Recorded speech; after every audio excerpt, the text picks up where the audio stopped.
Please take your seat. Thank you, sir. You are Mr. Mahesh Kumar. Yes, sir. Okay. You belong to Nizamabad. Yes, sir. So Nizamabad, since you belong to Nizamabad, what was the old name of Nizamabad and how it is famous for, and why Nizamabad is in news recently? Sir, the old name of Nizamabad is Indur because King Indradatta ruled that region during 12th to 13th century AD. So the name was derived from the King Indradatta. And Nizamabad is famous for variety of reasons, sir. In agriculture, Nizamabad is famous for turmeric production.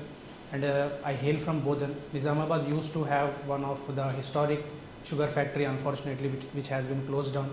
And regarding the recent news regarding Nizamabad is, sir, one thing, it is also in communally sensitive area, so that's why it is frequently being in news, sir. Okay. What are you doing now? Sir, currently I am working as a faculty in the Central Tribal University, sir, which is in Vizianagaram district of Andhra Pradesh. Pardon? Come again? Sir, currently I am working as a faculty in the Central Tribal University in the Vizianagaram district. Central Tribal Yes, University. Sir. So, do you know something about the Central Tribal University in Andhra Pradesh? Yes, sir. Where is it? Sir, it is in Vizianagaram, Kondakaram village, sir.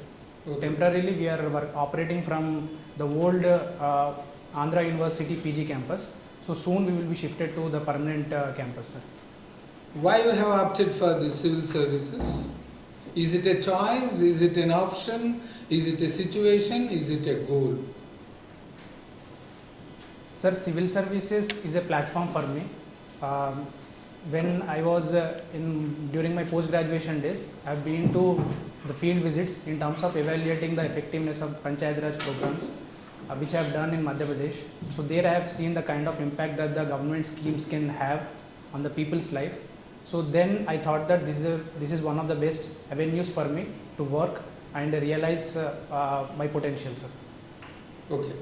Nowadays, India is in international news saying that India is glowing. It's an Amrit call from 2022 to 2047. That is G20 summit. So what is the aim of G20 summit? And then what is the theme of G20 summit?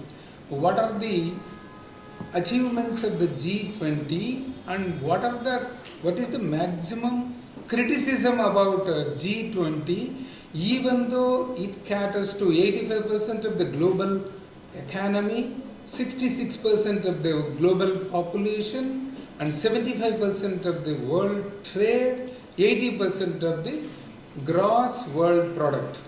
What do you know about G20? Sir, G20 is a group of developed and emerging economies, which has been constituted aftermath of the Asian financial crisis in 1997, and after post 2008 financial crisis, it has been elevated to the heads of the states summit. And today, India is heading G20 at a very critical point in its history, sir. Considering we are coming out of a post-pandemic situation, and now the major motto of the G20 is one Earth, one planet, and one family. So one Earth, one planet is one and the same. Then how can you say one Earth, one planet? There is something missing in this world. What is that? It is a one Earth, one family, one future. One future. That is the okay, thank you, theme. sir. What is the organizational safety net to protect the financial stability of the world in this G20? What is the organizational safety net to protect the international financial stability? Sir, today a lot of multinational organizations like IMF, World Bank, these are seeing a decline in terms of the multilateralism, sir. So therefore, G20 with 80% of the global economy is in a right position to replace such kind of multilateral institutions.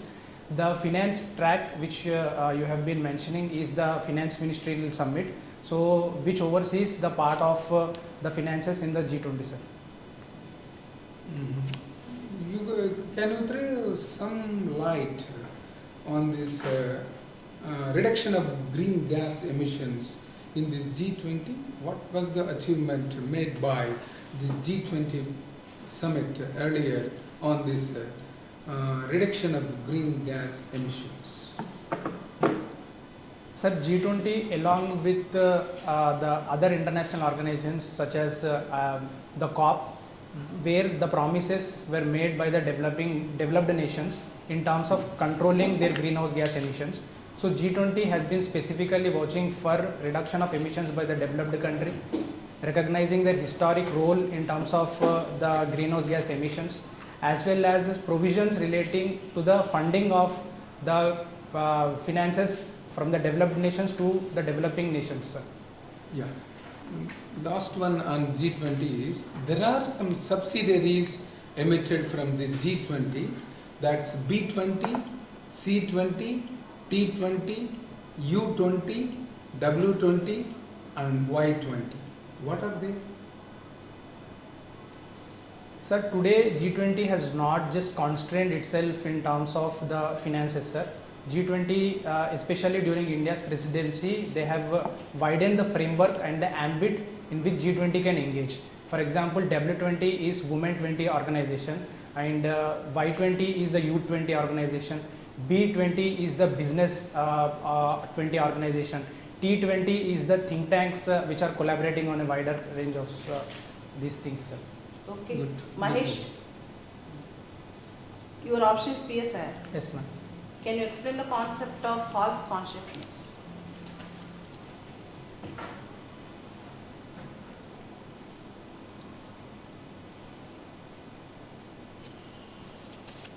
Ma'am, false consciousness, according to the Marxist theory, it says that the materialism which people generally believe in is something false consciousness, and from Hegelian perspective, it is the non-belief in the non-belief in the Prussian states. So that is that is known as false consciousness from Hegelian perspective. So Marxist perspective. What is the Marxist perspective of false consciousness? ma'am, can I have a couple of seconds?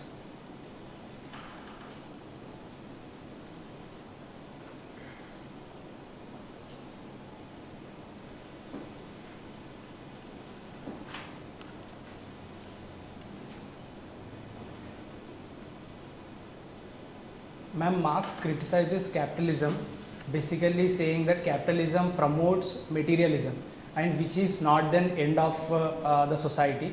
So therefore, he argues that the promotion of material wealth is itself a false consciousness, and that. Is it exact definition of false consciousness? Ma'am, this is I have understood about false In consciousness. your own perspective. What is thingification of human relations? Ma'am, Thingification of human relations. sorry ma'am, I'm not aware. What is commodity fetishism? Commodity fetishness.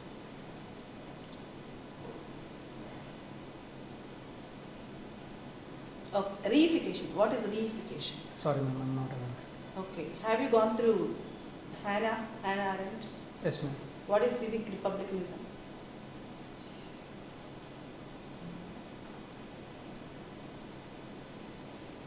Ma'am, Anna Arendt argues that the most important way for the people to get empowered is through participation in the public policy and the political affairs.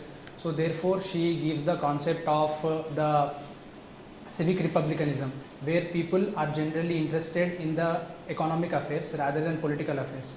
So therefore, she argues that people should be involved in political affairs in terms of not only controlling the arbitrary and authoritarian nature of the power, but at the same time, power will also be decentralized and among the people, and people will be empowered. Are the neoliberal policies of government after 1991 ended up in the super riches of Adani Group? Do you think that? Do you think the neoliberal policies of our government have actually accelerated the pace of Adani's development?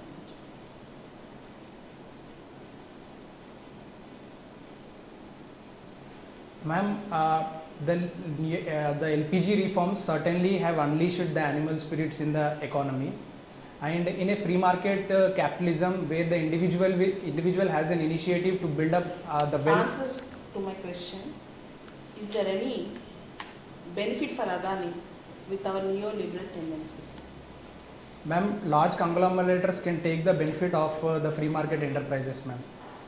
But at the same time, the free market enterprises also operate on the purpose of the trickle down theory, where not only rich getting richer, but at the same time poor will also get lot of opportunities in our economy, ma'am. Yeah, Mahesh, you studied in JNV, Yes, Jawahar Navodaya Vidyalaya. So also he was part of anti-ragging committee there. Yes, sir. Did you what was your work there? Sir, I was part of anti-ragging committee in Nizam College, sir. Okay, so did you do anything unique while you were in the tenure? Sir, unique in the sense that during our tenure, the anti-ragging committee got established. So I was part of it. So we created workshops, awareness campaigns, and at the same time we campaigned for decreasing of the anti-ragging committee. And during workshops also we have invited different people to sensitize people basically in terms of anti-ragging measures. And our initiative actually fructified into establishment of lot of CCTV cameras, so which had a deterrent effect on the ragging in our college, sir. Right. What is your view on increasing suicides in especially the residential schools like Jawahar Navodaya Vidyalayas especially? Sir, JNVs are one of the one of the centers where rural people for the first time they come to have quality education, and it's unfortunate really to see so many number of suicides skyrocketing.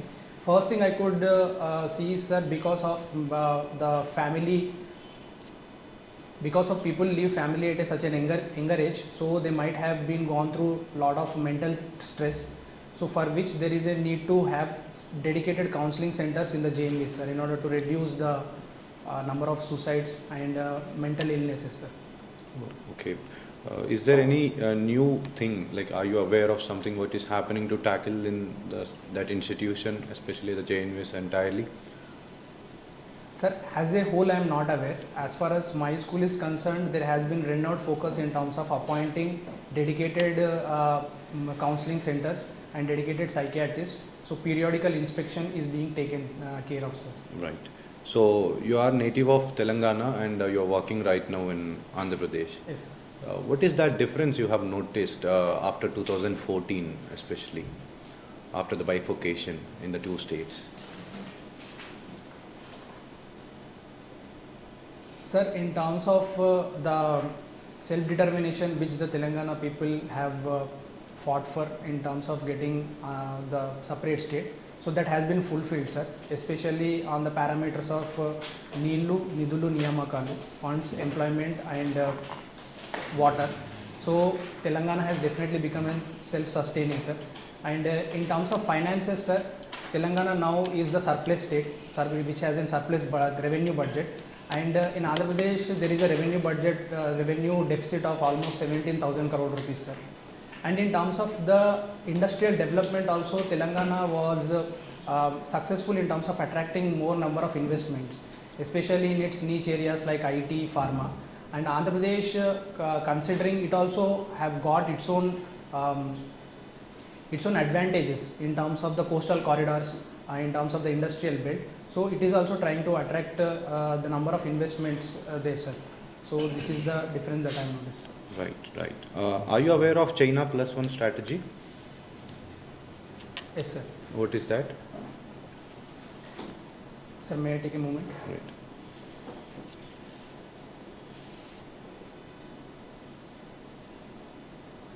Sir, China Plus One strategy is a global strategy where a lot of developed countries have directly or indirectly dependent upon the global supply chains of Right. China. Right, I got you.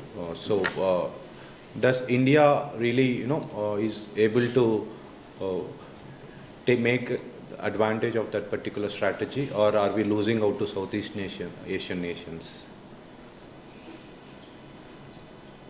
Yes, sir. It is there is a competition for India. For instance, Thailand and Vietnam are in a better position to compete with India, but India got its own advantages, sir. For example, now we are focusing more on the PLI scheme, where we are trying to boost our manufacturing capability, and at the same time we are also attracting a lot of international companies like Apple, which set up its manufacturing facilities in and around Bangalore and Chennai. So there is a work in progress, sir. I think we need a long way to go. Right. Your optional is Yes, sir. yeah, right? Yes, sir. Political Political science. science and international. Yes, sir. Can you tell me what is? Do you know what is Jaishankar doctrine? No, sir. I am not aware. You've seen the situation of Pakistan. In terms of their foreign policy, what went wrong? You've written your hobbies is writing articles on foreign policy. What went wrong with Pakistan's foreign policy? All was doing well for them till the last 5 years. Sir, fundamentally, Pakistan's foreign policy is based on certain fallacies. The first thing is that construction of a narrative based on religious nationalism. Second thing is over dependence of Pakistan on its own army, which takes immense amount of budget and which constructs foreign policies according to the necessities of the army. So therefore, the national interest component is primarily missing in the Pakistan's foreign policy. Third thing, sir, in Pakistan, Pakistan state has used non-state actors like terrorist organizations in terms of meeting their end objectives in the foreign policy, so which has been misplaced. And fourth thing, sir, Pakistan's allies, for example, United States and previously United States, now China, which saw Pakistan not as an equal partner but as a client state. So therefore, Pakistan has got its foreign policy objectives wrong in these terms, sir. Okay. Do you know what is compartmentalization foreign policy or compartmental foreign policy? Sorry, sir, I am not aware. Finally, at least Modi doctrine. What is Modi doctrine?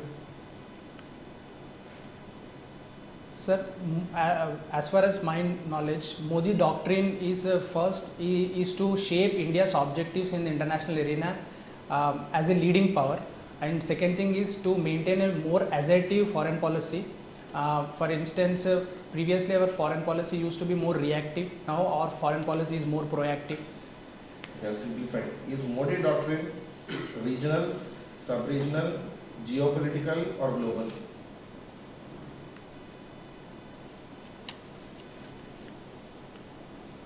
Sir, as far as the regional order is concerned, Modi's foreign policy emphasizes on neighborhood first policy, where it seeks good relations with our neighborhood. In terms of the global role also, sir, India is trying to project its own image from the cultural soft power to more pronounced role in terms of the multilateral organizations. We are now heading G20 as a head of the state, and we are also shaping a lot of global narrative, from climate change to disaster management to voicing the concerns of the developing nations. So these are all components of Modi's doctrine. Do you know what are the 4D of the Modi doctrine? The 4D? Sir, some of the aspects I remember, but So, you mentioned that the civil service is a platform for you to bring change. Can you give me some example from your own city that any other previous civil servant has inspired you and make some changes that are significantly popular in your particular city? sir, as far as I recall, we used to stay in village. So my mother was the only staff member who used to stay in that village. So therefore, lot of the medical and at the same time pregnancy related issues were directly dependent on my mother. So I've seen my mother going in the odd hours also in terms of making the deliveries happen. So this is one instant that has been most influential on me. And second thing, my father works in the electricity department, discom department. So there also, if there is a cut in the electricity power, he has to rush in the midst of the night also. So these were the two people who influenced me, sir. There is a famous lake in Nizamabad. What's its name? Sir, Ashok Sagar. Ashok, what's the Ashok? Who's Ashok? Sorry, sir, I am not aware of it. Was a collective there. Okay. So you have studied in Nizam College and in JNU. Yes, sir. Both are government colleges. Yes, sir. So what is your view on allowing of the foreign universities to open their campus in India? Sir, personally, I feel that allowing foreign universities is not practically feasible. One, because today, for example, there are other states also which have allowed foreign universities to open. For example, China. So where it has not been fruitified to that much. And second thing, foreign universities, if they come into the India, so there may be, they may charge higher amount of fees, where a lot of people who will not be able to access that kind of pay that kind of a fee. And thirdly, sir, it is important for us to collaborate with foreign universities more rather than opening a direct campus in India, sir. And what are the advantages of opening the foreign universities? Sir, opening of a foreign university, there are certain advantages. For example, more and more people can access and second thing, they may bring their own kind of staff and technical expertise into India. Fine. Why do you think the Indian universities are not able to compete with at international level, especially the ranking, the D ranking or any sort of international ranking? Why Indian universities are not in the top 100 or what are the major reasons? Sir, there are variety of reasons for it. The first thing is the kind of funding that the Indian universities have, especially compared with Oxford and Harvard like institutions. Second thing is the problem of autonomy for the public, the universities. And thirdly, the faculty to student ratio. Fourth, the quality of academic research that been undertaken in our public universities is also not up to the mark. And fifthly, sir, the industry academia collaboration is also missing in India's universities.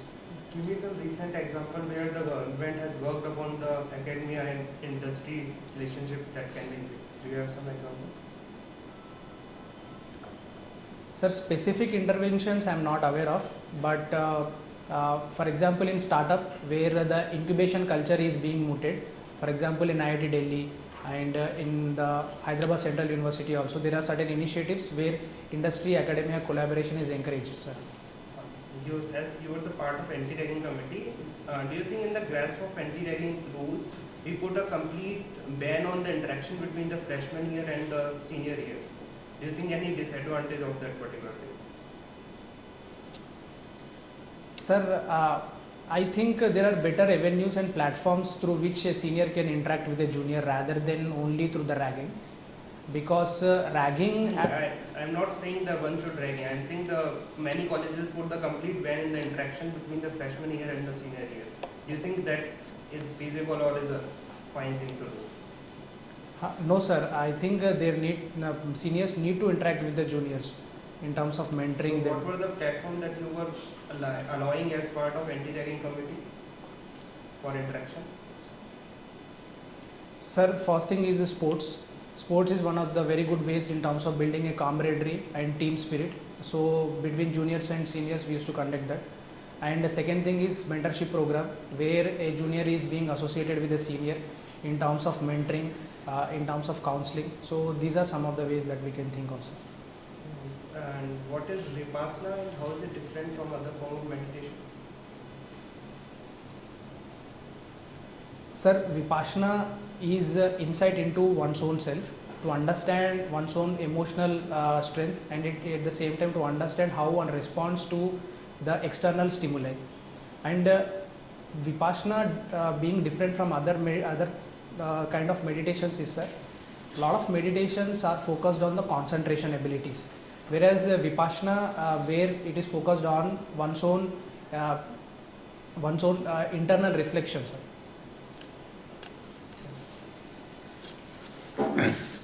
Mahesh,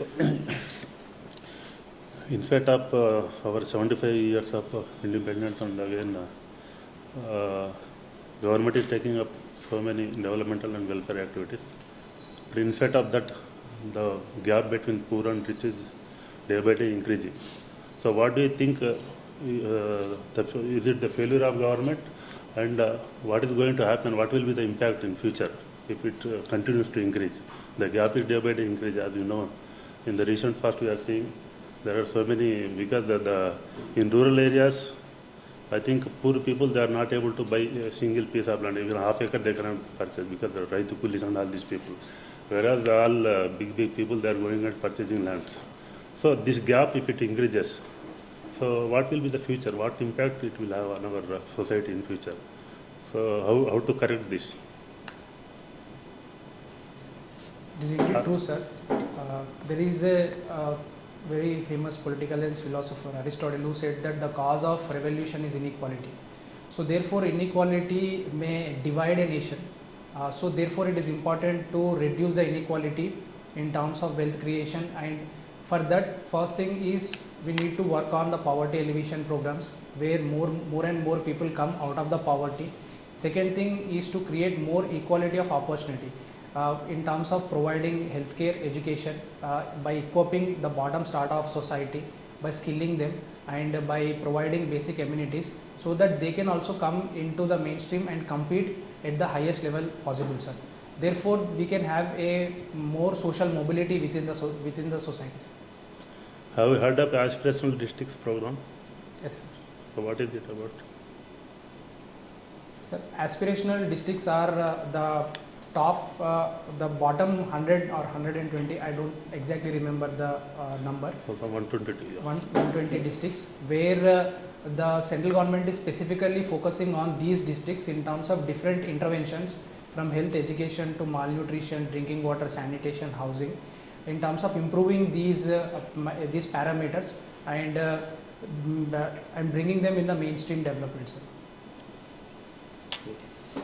Okay, Mahesh, overall, you are trying to answer or attempting to answer is good. But the thing is, you need accuracy. There is an analysis known as SWOT analysis, strength, weakness, opportunity and threat.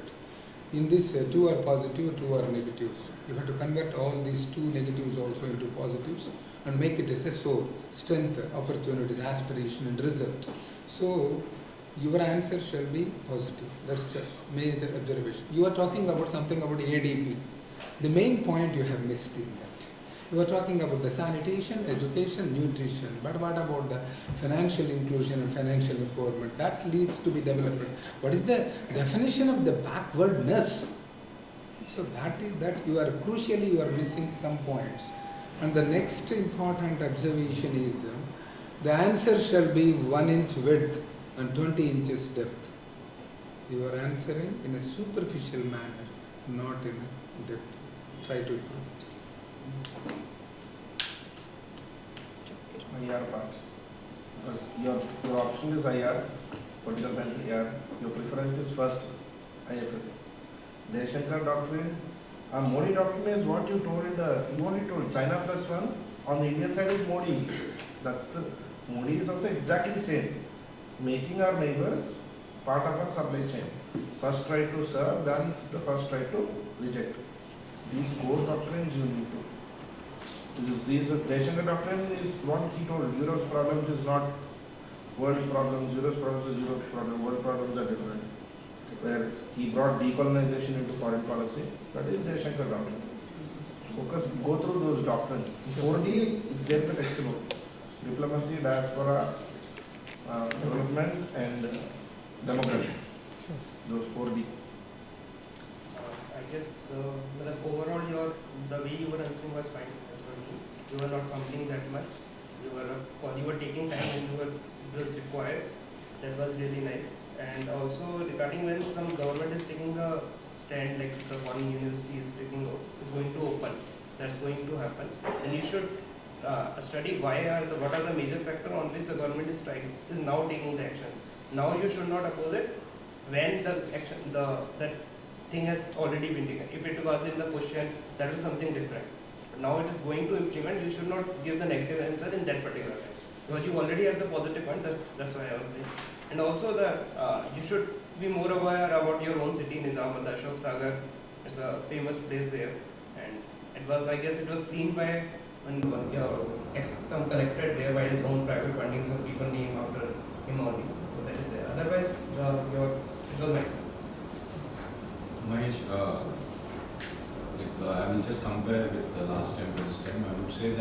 is a drastic improvement, I have to say. And one very good thing which I have observed today is you are not fumbling. Although you were exposed to a lot of very niche questions or very pointed questions, but there is no kind of wavering from yourself. That's a very good aspect of you, and you have maintained that composure in the same level from the starting to the end. That's which I have to say. So, and as Sir told, your answers were lacking little depth. Okay, depth in the sense that try to match with some statistics or like that. Okay. For example, Sir asked about how can we decrease the inequality. So that was a very stock way you have said, which education, sanitation, and all this. So probably you might have that question was very good. That revolution quote by Aristotle was very good to start, but while you are going to the end, you should have used some kind of statistics which would have made it more effective.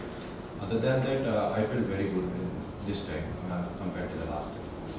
All the best. You will be the list. Yes, You will be the list. Practice it. Revise the basics in every subject, particularly PS and IR. Newspaper reading. Sir, one thing I want to ask regarding improvement in the depth of the answers, because one of my friends also pointed out that your answers were shallower in the sense. So how can I bring depth into my answers? What's the time you have now? Mostly 1 week. 1 week. to 8 days. Oh, okay, it takes I expect just brush up your PSR, IR basics and current affairs. But you were asked a lot of questions today. Let me tell you, and in all the questions, there is no kind of imbalance except that foreign university question. I would say that you maintain that calmness. Even if you can go with this kind of confidence, You will get it. Confidence is very important at this point of time. DAF analysis, current affairs, newspaper reading, and political science. focus on these 7 days newspaper properly. Maintain this calmness. So your answer shall be sauce mechanism. Speak and span. That's it. So quoting the statistics can be Yeah, helpful that's thing. always needed, and the accuracy deals with statistics only, not the matter alone. Sure, sir. Right. Thank you, sir. All the best. All the best.